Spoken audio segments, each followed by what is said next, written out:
열왕기상 3장 16절에서 28절까지 말씀을 교독합니다.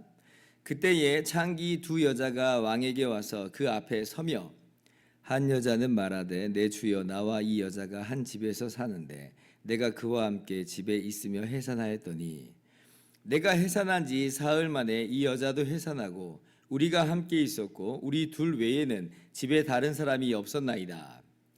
그런데 밤에 저 여자가 그의 아들 위에 누움으로 그의 아들이 죽으니 그가 밤중에 일어나서 이 여종 내가 잠든 사이에 내 아들을 내 곁에서 가져다가 자기의 품에 누이고 자기의 죽은 아들을 내 품에 누였나이다. 아침에 내가 내 아들을 젖먹이려고 일어나 본즉 죽었기로 내가 아침에 자세히 보니 내가 낳은 아들이 아니더이다 하매 다른 여자는 이르되 아니라 산 것은 내 아들이요 죽은 것은 내 아들이라 하고 이 여자는 이르되 아니라 죽은 것이 내 아들이요 산 것이 내 아들이라 하며 왕 앞에서 그와 같이 쟁론하는지라. 왕이 이르되 이 여자는 말하기를 산 것은 내 아들이요 죽은 것은 내 아들이라 하고 저 여자는 말하기를 아니라 죽은 것이 내 아들이요 산 것이 내 아들이라 하는도다 하고 또 이르되 칼을 내게로 가져오라 하니 칼을 왕 앞으로 가져온지라. 왕이 이르되 산 아이를 둘로 나누어 반은 이 여자에게 주고 반은 저 여자에게 주라. 그 산 아들의 어머니 되는 여자가 그 아들을 위하여 마음이 불붙는 것 같아서 왕께 아뢰어 청하건대 내 주여 산 아이를 그에게 주시고 아무쪼록 죽이지 마옵소서 하되 다른 여자는 말하기를 내 것도 되게 말고 네 것도 되게 말고 나누게 하라 하는지라.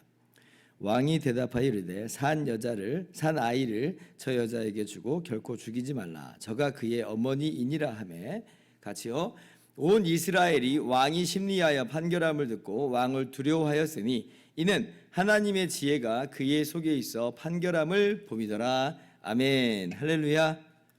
하나님의 크신 은혜와 평강이 오늘도 변함없이 여러분 가운데 가득 넘치기를 주님의 이름으로 축원합니다.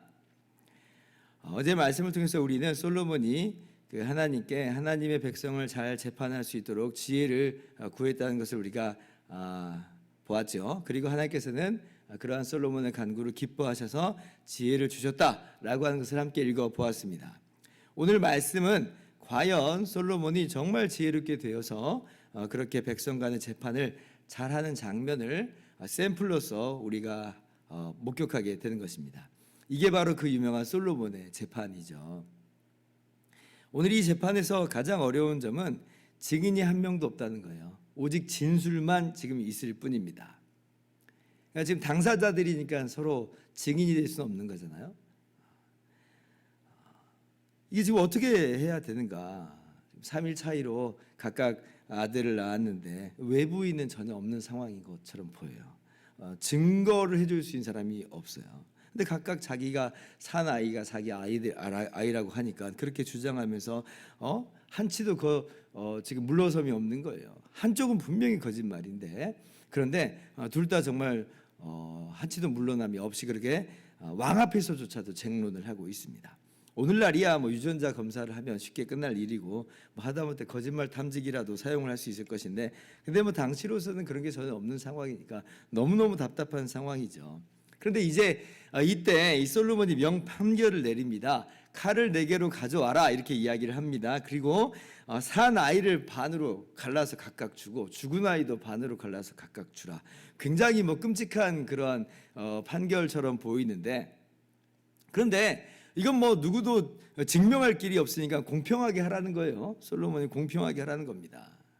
그러니까 한치도 지금 물러섬이 없어요. 이 여자들이 왕 앞에서도 쟁론을 해요. 이 쟁론을 했다는 말은 어떤 이야기일까? 서로 그냥 왕 앞에서 왕은 안중에도 없이 서로 그렇게 다투고 있는 그런 모습이 아닌가 이렇게 보여져요. 그러니까 솔로몬이 공평하게 하라는 거예요. 공평하게 하라. 지금 이거 증명할 수 없는 사건이니까 내가 공평하게 해주겠다. 반으로 갈라라. 반으로 갈라라. 그러니까 지금 이 진짜 어머니가 마음이 불붙는 거죠. 이렇게 내가 물러나지 않고 이렇게 이 양쪽이 한치도 물러나지 않으면 이 꼼짝없이 지금 아이가 죽을 판이 돼버린 거예요. 그러니까 이 어머니가 불 붙는 것 같아서 멀쩡한 내 아들이 죽게 생겼으니까 그래서 포기를 하죠. 물러나는 거예요. 그냥 산 아이를 저 여자에게 주십시오. 굉장히 안타까운 그런 상황입니다. 왜냐하면 내 아이인데 내가 지금 내 아이를 포기해야 되는 거잖아요. 근데 뭐보다는 나아요? 아이가 죽는 것보단 나으니까. 그러니까 이게 그냥 뭐 억울하게 뺏긴 거였으면 억울해 이랬을 텐데, 근데 지금 내가 물러나지 않으면 지금 아이가 죽을 판이니까 아마 이 여인은 가슴은 불붙는 것 같아도 정말 마음은 너무 아파도 그래도 감사하는 거예요. 아이가 살아야 되지. 아이가 살아야 되지. 왕이시여, 이 아이를 저 여인에게 주십시오. 그렇게라도 아이가 잘 살기를 바라는 그 어머니의 마음인 것입니다. 그런데 이제 반대편 여인은 공평한 판결이잖아요. 어떻게 보면 반반씩 딱딱 갈라서 하라고 하니까. 그러니까 왕의 판결이 공평합니다. 나눠 주십시오. 내 것도 되지 말고 네 것도 되지 말게 해 주십시오. 이제 이렇게 이야기를 하는 거예요. 여러분, 누가 진짜 어머니예요? 포기한 어머니가 진짜 어머니인 거죠. 뭐 진짜 뭐 만에 하나 뭐 나누라고 했던 그 여인이 진짜 어머니라고 해도 그럼 그 여인은 어머니의 자격은 없는 것처럼 보여요. 그죠? 뭐 그럴 리는 없을 겁니다. 이 포기한 어머니가 정말 참 어머니고요. 솔로몬이 이렇게 해서 문제를 이제 풀어주는 거죠. 그래서 인간의 심리까지도 정확하게 파악을 하는 겁니다. 이 문제 자체만 매몰되는 게 아니라 그 이면에 있는 인간의 심리도 보면서 저렇게 포기한 어머니가 진짜 어머니다라고 하면서 그 어머니에게 아이를 주게 됩니다. 정말 참 지혜로운 판결이에요. 이 지혜가 아니었으면 정말 풀 수가 없는, 막 머리만 지끈지끈하고 이거 뭐 나한테 유익도 안 되는데 내가 지금 뭐 하고 있나, 아마 이런 생각을 막 우리는 하고 있을 텐데, 그런데 이런 지혜로운 판결로 인해서 억울한 사람이 없이 이렇게 잘 솔로몬이 문제를 해결하게 되었습니다. 오늘 말씀 보면 정말 우리도 이런 지혜가 나한테도 있었으면 좋겠다. 왜냐하면 우리의 인생도 정말 문제투성이거든요. 이거 어떻게 풀어야 되는가, 어떻게 해결을 해야 되는가, 막 머리가 지끈지끈 거려요. 나한테 지혜가 있으면 내가 이 문제를 해결할 수 있을 텐데 이 지혜가 없으니까 정말 어떻게 해야 될지 하늘만 바라보고 있는 우리의 상황일 때가 참 많습니다. 그런데 어저께도 제가 말씀드렸던 것처럼 누구든지 지혜가 부족하거든 후히 주시고 꾸짖지 아니하시는 하나님께 구하라. 성경이 분명히 말씀하잖아요.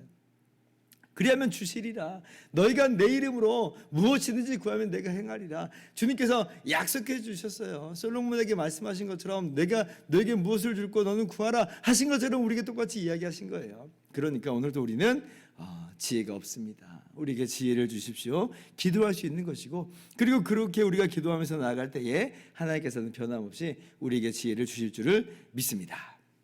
자, 그리고 오늘 이 지혜가 빛나는 것 중에 하나는 뭐냐면, 단순히 이게 이제 무슨 문제를 해결하는 어떤 지혜도 지혜이지만 솔로몬의 이 태도를 보세요. 이 창기들의 이야기를 들어주잖아요. 창기들이 어떤 사람이에요? 사회적인 약자는 물론이고 사실 창기라고 하는 그런 면에서는 이 지탄받을 대상입니다. 이스라엘 사회 속에서 지탄받을 만한 그런 대상이에요. 누구도 아무도 귀를 기울여주지 않아도 상관없는 그런 사람들이라고 하는 거죠. 아유, 네가 그런 짓 했으니까 벌 받을 만하네. 그게 나랑 무슨 상관이야? 아유, 참, 이렇게 이제 반을 할 수 있는 그런 사람들인 거예요. 일반 사람들도 그럴 텐데, 근데 하물며 한 나라의 통치자가 이 창기 같은 사람의 이 하소연을 들어주겠느냐? 듣는 신용은 혹시 해줄 수 있을지 모르겠습니다만은 이건 뭐 지금 답도 없는 거. 그냥 적당히 듣는 신용하다가 대충 판결해 버릴 수 있고, 얼렁뚱땅 설렁설렁 할 수 있고, 아니면 아랫사람 보고 네가 알아서 해 이렇게 할 수도 있는 거예요. 나랑 무슨 상관이야? 이럴 수 있잖아요. 이게 나한테 무슨 유익이 있어? 아무런 유익이 없습니다. 그러나 솔로몬이 듣는 마음을 종에게 주십시오. 그래서 잘 판결하게 해주십시오. 이렇게 기도했거든요. 듣는 마음을 하나님께서 정말 주신 거예요. 그가 어떤 사람이든지 간에 그의 마음을 헤아릴 수 있는 마음, 그것이 창기라 할지라도 힘없는 약자라 할지라도 듣고자 하는 그 마음을 하나님께서 허락하셨다. 어떤 분은 여기서 이렇게 썼습니다. 오늘 이 솔로몬의 모습 속에서 세리와 창기의 친구가 되어주신 예수님의 모습을 발견하게 된다.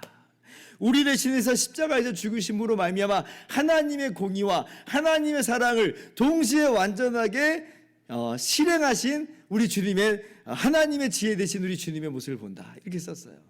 그렇잖아요. 하나님은 공의로우신 하나님이에요. 또 하나님은 근데 우리를 사랑하신 하나님이에요. 그리고 우리 어떻게 해야 되는가? 우리 공의의 심판대로 하면 망할 수밖에 없는데, 근데 하나님께서 우리를 또 사랑하시니 어떻게 이 딜레마를 해결할 수 있는가? 그런데 하나님의 아들이신 예수님이 우리 대신해서 그 공의를 대신 담당하심으로 우리에게 사랑을, 우리 그리스도 안에서 사랑을 거저 베풀어 주시는 거죠. 하나님의 지혜다.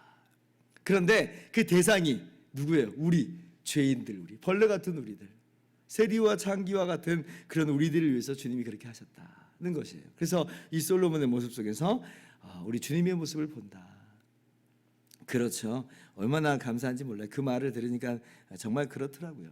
물론 나중엔 솔로몬은 실패해버리고 말았지만, 그러나 우리 주님은 실패하지 않고 하나님의 지혜로서 이 모든 것을 완전하게 성취하여 주셨습니다. 얼마나 감사한지 다시 한번 주님의 은혜와 사랑을 기억하게 되었습니다. 자, 마지막입니다. 마지막 한 가지 우리가 더 적용하고 기억해야 될 건 뭐냐면, 한편으로는 인간의 그 죄악의 밑바닥이라고 하는 게 어디까지인지를 우리가 또 오늘 말씀 속에서 보게 됩니다. 인간의 질투심이라고 하는 게 얼마나 무서운지를 보는 거잖아요. 아니, 어떻게 내가 지금 죽었다고 다른 사람의 아이를 빼앗겠다, 이런 생각을 어떻게 할 수가 있어요? 어떻게 칼로 나누라고 하니까 그래 내 것도 되지 말고 네 것도 되지 말고 나누라, 어떻게 이럴 수가 있나? 근데 이게 인간이라는 거예요. 이 사람들이 정말 더 특별히 악해서 그런 것일까? 아니, 우리 인간의 심보라고 하는 게 그런 것 같아요. 내가 지금 어려워요. 이 사람이, 이 여인의 아이가 죽은 건 너무나 가슴 아픈 일이겠습니다만은, 근데 나만 고통당하는 건 내가 견딜 수 없는 거예요. 다른 사람도 함께 고통을 당해야 돼요. 이게 인간의 심보인 것이에요. 참 그렇습니다. 남이 잘 되는 것, 남이 형통한 것, 이거 두고 볼 수가 없죠. 가인과 아벨서부터가 그랬죠. 아벨이 뭐 자기의 제사 하나님께서 받지 않으신 거, 그럼 자기가 어떻게 이게 왜 이렇게 안 받으셨을까? 무슨 연유일까? 고민하면서 또 회개할 것은 회개하고 나가야 될 텐데, 근데 오히려 아벨의 제사를 받는 것에 눈이 돌아가는 거잖아요. 인간의 그런 모습입니다. 그래서 아벨을 죽이기까지 한 그런 가인의 모습이 오늘 말씀 속에서 적나라하게 드러나고 있다. 아무리 천한 사람이라고 해도 그 밑바닥에는 이런 인간의 죄성들이 있다는 걸 우리는 말씀 속에서 확인하는 거예요.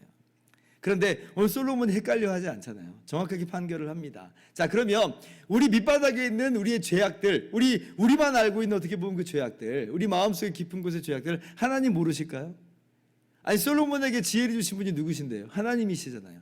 그러면 마음을 감찰하시는 하나님께는 숨겨질 수가 없다는 거예요. 우리가 참 두려워할 줄 알아야 됩니다. 하나님의 지혜 앞에서, 하나님의 공의 앞에서 아무것도 숨겨질 수 없다는 것을 두려워할 줄 알아야 돼요. 우리의 모습을 정돈을 해봐야죠.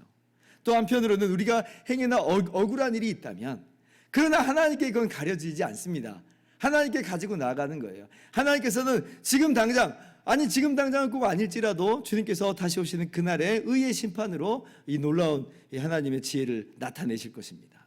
우리가 지난주 주일날 말씀드렸잖아요. 반드시 실현되는 하나님의 공의가 있다.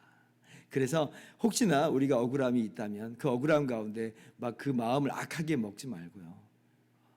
오히려 하나님의 심판을 기다리면서 하나님의 지혜를 우리가 바라보면서 기다릴 수 있는 우리 모두가 될 수 있기를 주님의 이름으로 축원합니다. 기도하겠습니다.